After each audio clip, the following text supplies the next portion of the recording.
শবে বরাতের রাতে একত্রিত হয়ে রাতভর ইবাদত করা ও পরদিন রোজা রাখা কতটুকু শরীয়ত সম্মত? ভাইয়েরা আমার, শবে বরাত উপলক্ষে রাতভর একত্রিত হয়ে মসজিদে ইবাদত বন্দেগী করা কোনো হাদিস দ্বারা প্রমাণিত নয়।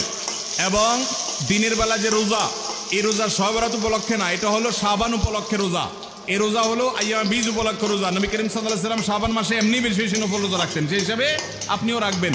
আবার আইয়াম বীজ 13, 14, 15 রোজা রাখতেন, সেই হিসাবে রাখবেন। আপনি আল্লাহর ক্ষমা, এই রাতে আল্লাহ তাআলা বান্দাকে সাধারণ ক্ষমা ঘোষণা করেন, হিংসুক ছাড়া, মুশরিক ছাড়া। এই রাতের এই ফজিলত পাওয়ার জন্য আপনি চেষ্টা করলে সেটা ভালো, আল্লাহর কাছে ক্ষমা লাভের চেষ্টা করবেন, কিন্তু বেদাতি কোনো পন্থায় না। অনেকে বলে যে এত রাকাত নামাজ, অমুকটা অত সূরা এত রাকাতে পড়তে হবে, এগুলা মন গড়া কথাবার্তা, এগুলার কোনো ভিত্তি কোরআন হাদিসে নাই।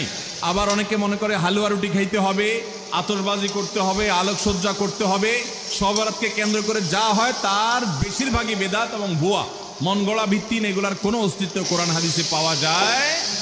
আল্লাহ আমাদের সবাইকে সুন্নাহ মেনে চলার তৌফিক দান করুন।